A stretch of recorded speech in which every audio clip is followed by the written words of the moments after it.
down harder now, cold bullets soaking through the cracked window seal. "This isn't funny," I said nervously, hoping this was some twisted joke.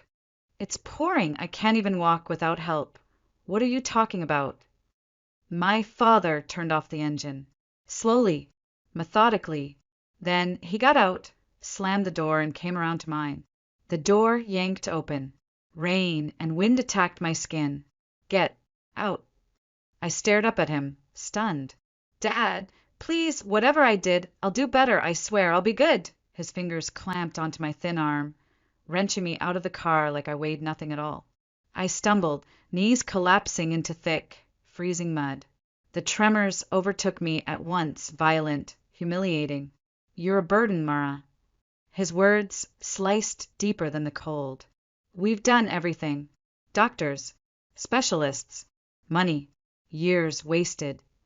I looked at my mother, silently pleading.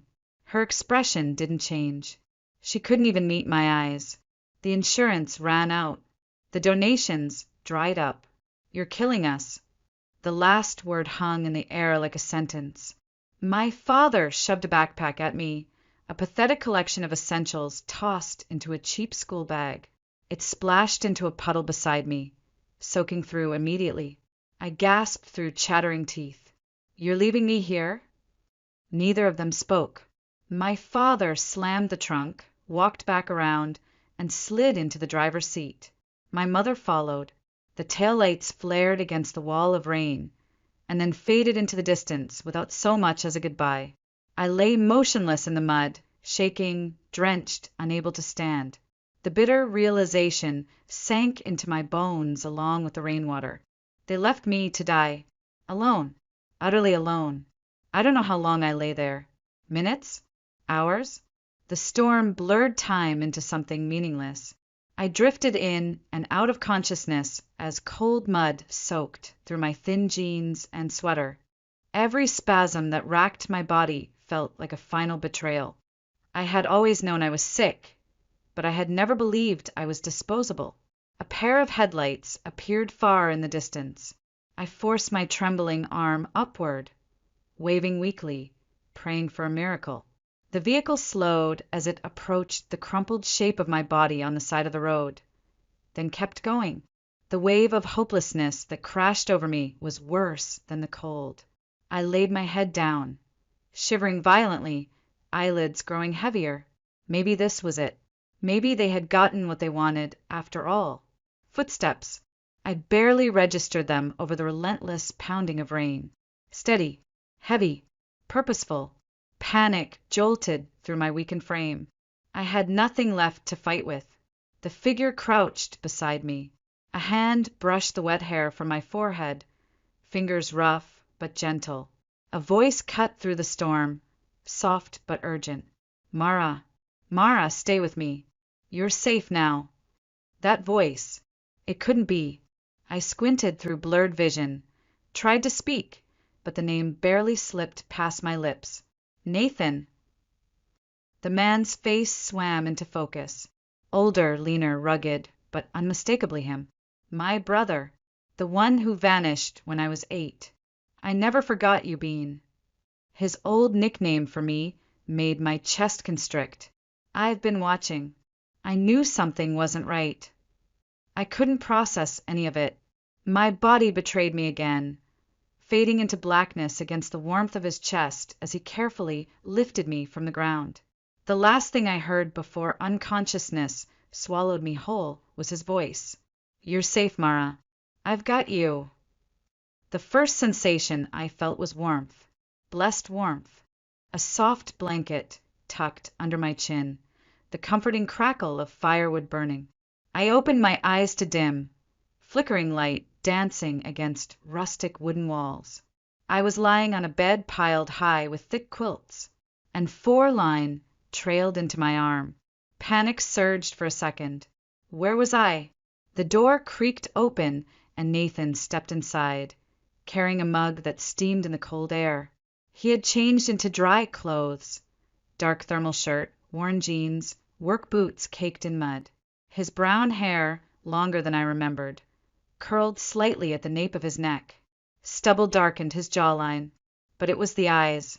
His eyes, the same intense, deep-set blue as mine. "You're awake," he said gently, setting the mug on the small nightstand. "Drink. Tea with honey. It'll help your throat." I stared at him, mouth dry, brain spinning wildly. "How?" My voice cracked painfully. "You've been gone for years." Nathan helped me sit up with practiced ease, propping pillows behind my back. "I never left you, Mara. I left them." I sipped the warm liquid. It steadied my shaking hands, just enough to focus. My mind flashed back to the night he disappeared. The screaming, the slammed door, the emptiness that had swallowed our house ever since. "You stood up to Dad," I whispered. It wasn't a question. Nathan nodded slowly, jaw tightening at the memory. "He refused to get you the care you needed. I tried to help. It escalated fast. He threw me out." My hands clenched the blanket. I had spent 9 years thinking my brother had abandoned me, when all along he had been banished for trying to save me. Tears burned behind my eyes. "I looked everywhere for you," he continued, voice heavy with regret. "They blocked my calls, returned my letters unopened. I even came to your school once, but they'd told the staff I wasn't allowed near you." Every day from her small, rural clinic 30 miles away. She was in her mid-30s, dark hair cropped short, brown eyes sharp but kind. Her no-nonsense attitude was exactly what I needed. "Arms up," Jade instructed, guiding me through painful, simple movements. 10 seconds. You've already regained 5 degrees of mobility since Monday. That's progress. It didn't feel like progress. I groaned, sweat beading on my forehead. Doesn't feel like anything but agony. Jade gave me a rare smirk. "Good. That means you're alive." Nathan entered carrying a basket of carrots and radishes, still dusted with earth. His clothes were streaked with dirt, and he smelled faintly of pine sap. "How's the patient?" "Stubborn," Jade replied as she packed up her kit. "Runs in the family." Nathan winked at me. "You'll fit right in here then." When Jade left, Nathan helped me out onto the small porch. A soft breeze stirred the tall trees. From this vantage point, I could see the greenhouse, the small workshop, even a tiny stream winding lazily through the property. I leaned back against the chair, exhausted but strangely at peace. "You did all this yourself?" Nathan nodded. "Mostly. I had help from a mentor I met in Denver. Old guy, Vietnam vet. Taught me how to live off-grid, how to build, how to disappear." "You were hiding?" I asked. "Not hiding, just staying off their radar. It's harder for them to find you if you leave no digital footprint." I didn't ask who they were. Not yet. A cold pit had already settled in my stomach. I stared at the scar that ran across the support groups for your condition under fake names, just in case you posted. They told the police and the schools I was dangerous, unfit, abusive. His hands clenched tightly around the metal cup. "I couldn't risk them taking you away for good, so I waited and watched from a distance." The grief and betrayal roared up inside me like a wildfire. Years of suffering, of thinking I had been abandoned by everyone, when the truth had been twisted beyond recognition. I reached across the table and placed my trembling hand over his. "You never gave up." Nathan's voice softened, thick with emotion. "I never will." I closed my eyes as tears silently slid down my cheeks. For the first time in almost a decade, I allowed myself to believe something I had stopped daring to hope for. I wasn't alone anymore. The routine of safety didn't last. It never does. On the 4th week after Nathan found me, as autumn winds swept through the pine forest and the mornings grew colder, something shifted. Nathan became restless. He stopped working on the greenhouse, spent more time inside reviewing camera footage from the multiple hidden trail cams around the property. I noticed the dark circles under his eyes deepen. One evening, I woke to hushed voices, the faint glow from the computer room spilled into the dark hallway. I pulled myself up, using the cane Jade had brought for me, and moved toward the light. Nathan and Jade were standing over a monitor. I could barely hear Nathan's tight voice. "They're getting too close." I cleared my throat. Both of them jumped. "What's going on?" I asked, heart beginning to race. Nathan sighed heavily and motioned me to sit. The screen showed grainy footage from earlier that day. A dark sedan had stopped near the edge of the property line. A tall figure in a black rain jacket walked cautiously toward the cabin, pausing, looking around, then slipping a white envelope under the door before retreating quickly back into the woods. The blood drained from my face. "Who was that?" Jade shook her head grimly. "Not law enforcement. Not any neighbor. Whoever it was didn't want to be seen." Nathan handed me the envelope. My hands trembled as I slid the folded paper free. Just one line was typed in cold, sterile font. "You were never meant to survive. Stop digging." I stared at it for a long time. The letters burned into my brain. My heart pounded violently in my chest, an icy wave of terror washing over me. Nathan reached out and took the letter, his expression darkening into something dangerous. "They found us." I shook my head slowly. "No, they found the cabin. They don't know what else we know, or who I've become." Nathan's mouth twitched slightly at the corners, the barest trace of a proud smile flickering behind the hard lines of tension. "That's my sister." I stood shakily, gripping the cane harder than I needed to. "I'm done running, Nathan." He watched me carefully. "Are you sure? Once we push back, there's no pulling back into the shadows." I nodded, my voice clear despite the trembling of my limbs. "They left me to die. They tried to erase me. They're going to wish they had finished the job because I won't stop now." Jade nodded approvingly. She's stronger than most soldiers I know. That night I couldn't sleep. Every branch scraping against the window sounded like a footstep. Every owl's cry twisted into the imagined whisper of someone outside. But as the fire crackled and the clock on the wall ticked on steadily, I stayed awake, determined not to let fear win. At dawn, Nathan found me still sitting at the table, staring at the white envelope. "You're really not going to stop, are you?" I smiled faintly, exhaustion heavy in my bones, but something new burning fiercely underneath. "No, I want justice." Nathan's jaw tightened and he nodded slowly. "Then we do it together. No more secrets." The letter lay between us, like a battle line. My past had tried to break me. My family had discarded me. The people behind Nexovian Therapeutics wanted me erased. I traced my fingers over the smooth paper and whispered to myself, "Not anymore." The next few days passed in a blur of determination and dread. Jade continued her visits, pushing me through painful physical therapy sessions. Nathan barely left his desk, surrounded by piles of bank statements, old insurance records, and documents he'd been quietly collecting for months. One chilly morning, as golden light filtered weakly through the curtains, I sat wrapped in a heavy quilt, flipping through my mother's old, leather-bound journal, the one Nathan had found hidden in a rented storage unit under her maiden name. At first, the entries were mundane: recipes, grocery lists, reminders for doctor appointments. But as the pages darkened with time, the tone shifted. The handwriting became messier, more frantic. My breath caught as I reached a single damning entry dated shortly after my 3rd birthday. "Robert signed the final paperwork today. $30,000 deposited immediately, with quarterly payments to follow."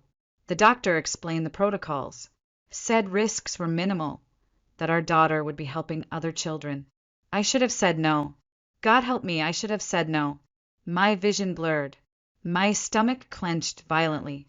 I pressed a trembling hand to my mouth as nausea and horror rolled through me. They had sold me, not figuratively, not emotionally. My parents had literally signed a contract with Nexovian Therapeutics when I was 3 years old. enrolling me in some experimental medical trial in exchange for money. I wasn't just sick. I had been made sick. I bolted from the bed, dragging my weakened legs toward Nathan's work desk. I slapped the open journal onto the pile of documents. "Read this." My voice cracked as rage and heartbreak warred inside me. Nathan froze, scanned the page, and visibly paled. His expression hardened into something cold, almost frightening. "I found this name on some of the medical forms, too," he said, pulling up files on his laptop. Nexovian Therapeutics. It's a private pharmaceutical company. They specialize in early-stage neurological treatments, and they have a history of paying off families under non-disclosure agreements. My knees buckled. I collapsed into the chair as 1,000 fragmented memories hit me at once. The strange doctors, who never stayed long. The bitter-tasting vitamins I was forced to take as a child. The painful blood draws I was told were to help you grow, sweetheart. The steady, terrifying decline of my health from the time I was a toddler. I shook my head, refusing to believe what I already knew deep inside. They experimented on me like I was a lab animal. Nathan's eyes blazed with fury. "According to the records I found, the payments stopped when you were 14, right around the time your symptoms became too severe to hide anymore." My hands clenched into fists so tight my nails dug painfully into my palms. They hadn't just abandoned me. They had used me, profited off me, and when the experiment failed and I became nothing but an expensive burden, they left me to die. Nathan reached across the desk, his hand warm over mine, his voice low but steady. "This changes everything. This isn't just parental betrayal anymore. This is criminal." I stared at the fading Arizona sunlight filtering through the window, my heart racing. For the first time since waking up in Nathan's cabin, the heavy fog of grief and helplessness started to lift. I had been a pawn in their twisted game, but not anymore. My fingers tightened around the edge of the journal. "We're going to burn their whole house of lies down, one page at a time." Nathan smiled grimly. "Damn right we are." Outside, the forest stood silent and still, as if holding its breath for the reckoning to come. And it was coming. 2 days later, everything changed again. Nathan burst into the room just after dawn, breathless, clutching a worn manila folder. His voice was low but urgent. "I found her." I blinked, confused and groggy. "Who?" "Dr. Simone Laird, lead researcher on Nexovian's neurological protocols." Nathan dropped the folder on the table. "She left the company under mysterious circumstances 3 years ago. Disappeared from the medical field completely. But she resurfaced last year, teaching biology at a small community college near Phoenix." My pulse quickened. "You think she knows what they did to me?" "She was there," Nathan said grimly. "If anyone can give us answers, it's her." Jade paced nervously as we prepared for the trip. "I don't like this," she muttered. "They already know where the cabin is. They could be watching." Nathan nodded tightly. "I'll draw them off. You two take the back road south. I've already planned the routes and packed emergency supplies in the Jeep. If anything happens to me—" "Don't say that." I cut him off sharply. My heart clenched at the thought. He smiled faintly, resting a hand on my shoulder. "I'm not going to let them stop us now, Mara. We're too close." The plan worked. Late that morning, Nathan left in the truck. We watched from the treeline as the same black SUV from the trail cameras pulled onto the road minutes later and followed him. Jade didn't wait. She helped me into her old tan Jeep, and we slipped away along the winding forest roads toward Phoenix. The hours crawled by, nerves raw with every passing car. We arrived at the meeting point just after sunset, a deserted picnic area deep inside a state park. The only sound was the wind rustling through the dry leaves and the distant chirping of cicadas. Dr. Simone Laird was nothing like I expected. I'd imagined a cold corporate scientist. Instead, She was a petite woman in her early 50s with tired hazel eyes and hands that wouldn't stop fidgeting. As Jade helped me slowly to the bench, Dr. Laird's expression softened with recognition. The tremors, the weakness, phase 3, she whispered under her breath. I stared at her. What do you mean? She exhaled shakily. You were part of the phase 3 trial.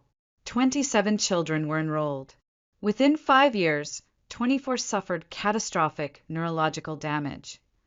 I couldn't breathe. What happened to the others? One relocated overseas. One died in a car crash. You're the last one, Mara. The words hit me like a punch to the chest. Jade narrowed her eyes. Why were the trials allowed to continue? Dr. Laird looked away, shame written across her face. Pressure from investors. Timelines shortened. Safety protocols ignored. When I tried to intervene, I was forced out.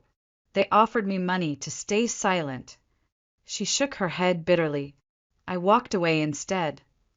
She pulled a small flash drive from her coat pocket and slid it across the bench. Everything I could copy before I left. Trial records, internal memos, patient data. It won't heal you, but it might help you hold them accountable. I stared at the tiny device like it was a live grenade. Dr. Laird's phone buzzed suddenly. She paled. Without speaking, she showed us the message. Unknown car asking for you at your apartment. Claimed to be brother. No brother listed. Get out now. Dr. Laird shoved the flash drive into my hand and stood abruptly. You have to go. Now. Jade didn't waste a second. She helped me to my feet, half carrying me back to the Jeep. As we sped out of the park under cover of darkness, I stared at the precious piece of plastic in my hand, my heart racing with terror and hope. The truth was finally ours, and now they knew we had it. The drive back to Flagstaff felt endless. Every pair of headlights behind us sent a jolt of panic through my chest. Jade kept her eyes locked on the rearview mirror, knuckles white on the steering wheel. We're not being followed, she murmured finally. Not yet. I stared down at the flash drive, turning it over in my trembling fingers. It felt impossibly light for something that could bring down an empire. When we reached the cabin just before dawn, Nathan wasn't there. His truck was gone. No note. No sign of struggle. Just silence. Panic clawed at my throat. I checked my emergency phone. The cheap prepaid one Nathan had insisted I keep hidden for this exact reason. One unread message blinked back at me from an unknown number. Arrested. False charges. Lawyer needed. Storage unit on Main Street. Key under third rock from north corner. Don't come. Not safe. I gasped aloud. Jade grabbed the phone from my shaking hand and read the text. Her jaw tightened. Damn it. They got to him. I swallowed hard, my mind racing. The storage unit. That's where the rest of the evidence must be. Jade nodded grimly. We can't risk waiting. If they planted someone at the cabin, they'll go for the unit next. Less than an hour later, we parked a block away from the downtown Flagstaff storage facility. It was early, barely past 6. The streets were still quiet. I stayed low in the passenger seat while Jade slipped across the parking lot and retrieved the small silver key from under the designated rock. We moved quickly down the row of units until we reached number 138. The key clicked in the lock. Inside was a plain metal filing cabinet bolted to the back wall. Jade yanked open the drawers as I kept watch nervously outside. The files were there, neatly organized in Nathan's meticulous handwriting. Bank withdrawals, insurance claims, copies of my medical history, even time-stamped photos of my parents driving away the night they abandoned me. At the bottom of the last drawer was a thick legal envelope with my name scrawled across it. I opened it slowly, handshaking. Inside were legal documents, a fully completed emancipation filing, an emergency petition for guardianship transfer, notarized witness statements, everything I would need to declare legal independence for my parents and press charges. Nathan had planned for this. Tears pricked my eyes as relief and guilt washed over me. He had known how far they would go. He had prepared for the worst, and it had come true. We returned to the Jeep, and Jade immediately called a contact of hers, a civil rights attorney in Phoenix who had worked with whistleblowers before. Within minutes, we had a plan.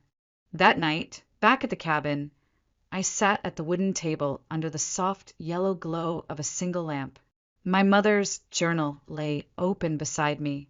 The threatening note from the stranger at the cabin rested next to the flash drive. I stared at both as Jade made tea in the small kitchen. So many pieces had fallen into place. I was no longer the helpless girl they had discarded. I was something far more dangerous now. A girl with proof. The fear still hovered at the edges of my mind. I had no idea what they would do next. But I knew one thing with absolute certainty. I was done hiding. They wanted me erased. I whispered into the silence. But I'm still here. Jade came to stand beside me, resting a firm hand on my shoulder. They made a mistake, Mara. I glanced up at her. What mistake? They underestimated what happens when survivors fight back. The steps of the Coconino County Courthouse loomed ahead like the walls of a fortress. My cane tapped sharply against the stone as Jade guided me up, step by agonizing step. The sun blazed high above Flagstaff's crisp morning air, but I barely felt its warmth. My heart pounded louder than the reporter's questions echoing across the plaza. Are you the missing girl? Is it true you're suing your own parents? Did Nexovian experiment on you as a child? I stared straight ahead, refusing to flinch. Jade walked firmly beside me, shielding me from the barrage. We had deliberately chosen to go public today, to ensure there would be too many eyes for them to make me disappear quietly. Nathan's lawyer had called it insurance. Inside, the courtroom buzzed with tension. Reporters filled every seat, their pens scratching furiously over notepads. Across the aisle sat my parents, stony-faced and cold, pretending they didn't know the daughter they had once dragged to doctor after doctor, then left like trash on a wet roadside. The judge, an older woman with sharp eyes and a reputation for fairness, called the room to order. My attorney began to speak. I barely heard him as he laid out the allegations: medical exploitation, parental neglect, insurance fraud, child endangerment. The words barely registered. I was too focused on what I held tightly in my lap. When it was my turn, I rose slowly from my chair, gripping the cane tightly. My legs wobbled, but held. I stood unassisted for the first time in months. Gasps rippled through the courtroom. My name is Mara Whitfield, I said, voice cracking slightly before strengthening. 3 weeks ago, my parents abandoned me on a remote road outside Flagstaff, leaving me to die because of my chronic illness. I locked eyes with my mother across the room. For once, she looked away.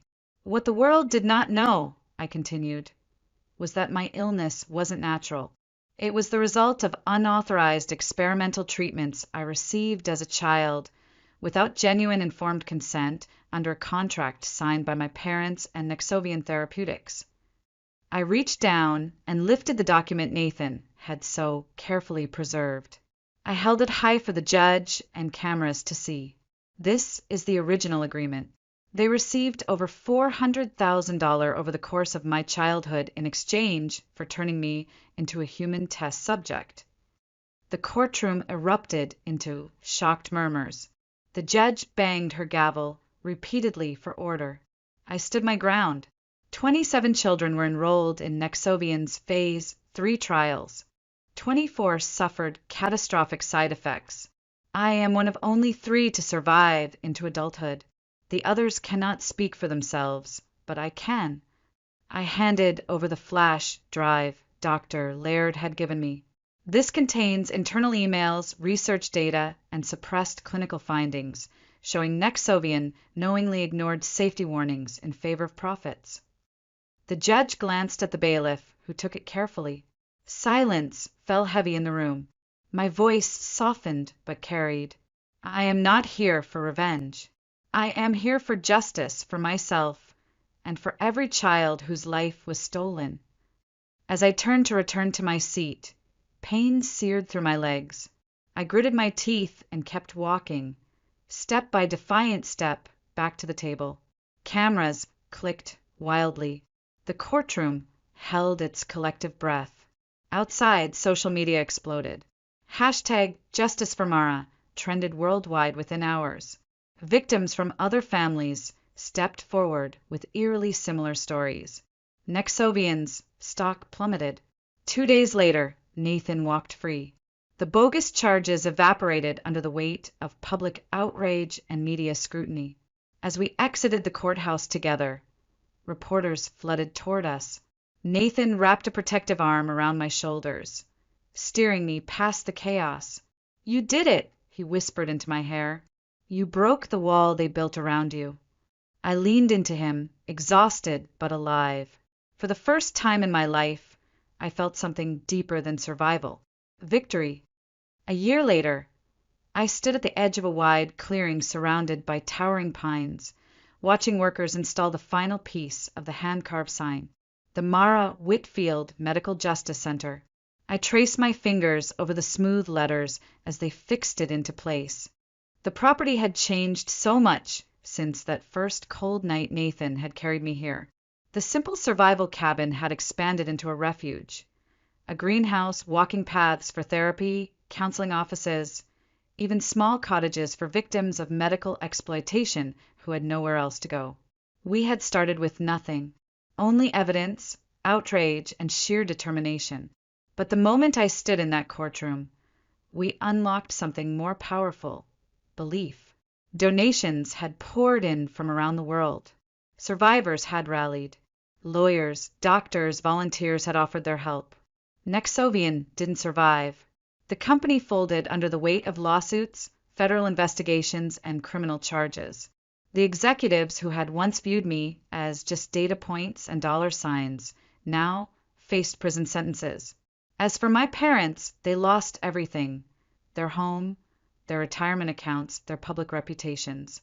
My mother's cold, carefully crafted facade had finally crumbled. Last I heard, she had left Arizona altogether under a cloud of disgrace. I leaned on my cane and smiled faintly at the irony. They had called me a burden. Now the center bore my name. "Looks good," Nathan's voice broke through my thoughts. I turned to see him walking toward me. At 29, the lines of stress that had once marked his face had softened. His broad frame and easy stride spoke of the hard work he'd thrown himself into. "You did this," he said simply. "We did this," I corrected. I still needed the cane on long days, but I could walk most mornings without it now. A miracle none of my former doctors had believed possible. Inside the main house, which doubled as our administrative center and home, Jade was reviewing paperwork. She had left her small clinic to run our trauma recovery program. Her experience as a combat medic had made her uniquely suited to help people heal, not just physically, but emotionally. Later that afternoon, Jade called out from the porch, holding a thin envelope. "Mara, a letter for you." The return address made my stomach twist. County Hospice Center. I opened it carefully. The handwriting was shaky, barely legible.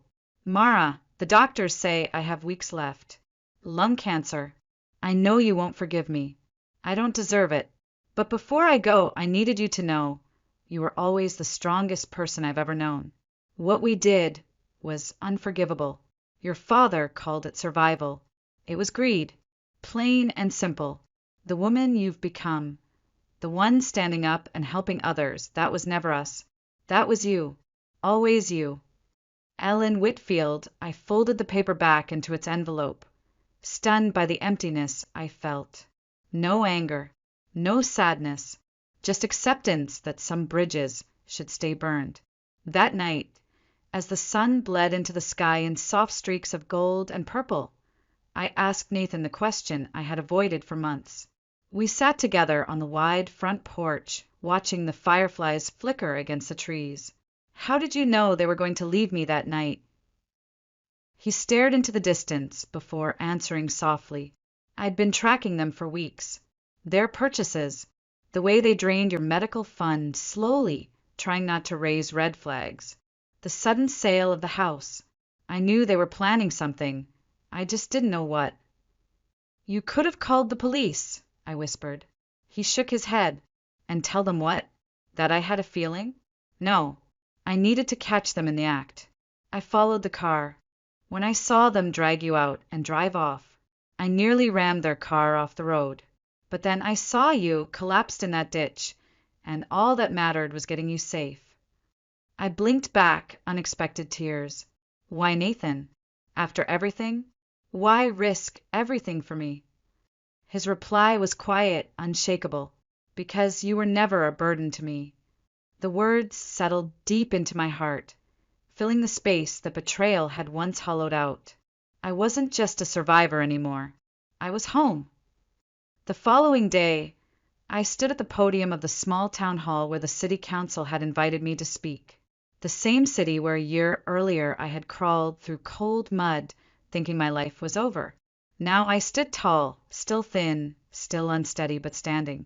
The room was packed. Survivors, advocates, volunteers, and strangers who had followed our story and showed up just to say, "You gave me hope." Nathan and Jade stood at the back of the room. I drew strength from their presence. I took a breath and began, my voice steady. A year ago, I was left to die by the people who should have protected me. They viewed me as a burden, something to be discarded. They broke every vow of family, compassion, and decency. The audience was silent, hanging on every word. But I survived. And in losing the family I thought I had, I found my true home. In facing betrayal, I found a strength I never knew existed. In fighting for others, I found purpose. I looked directly at a young girl sitting in the front row, wearing leg braces, her mother's arm wrapped tightly around her shoulders. And to anyone who has ever been told they are worthless, inconvenient, or too broken to matter, I'm here to tell you that they were wrong. You matter. Your life matters. Your voice matters. I glanced toward Nathan, who gave me the smallest of nods. When they left me, they thought they ended my story. Instead, they lit the fire that turned me into the person standing here today. The crowd erupted into applause, some people rising to their feet, others dabbing at tears.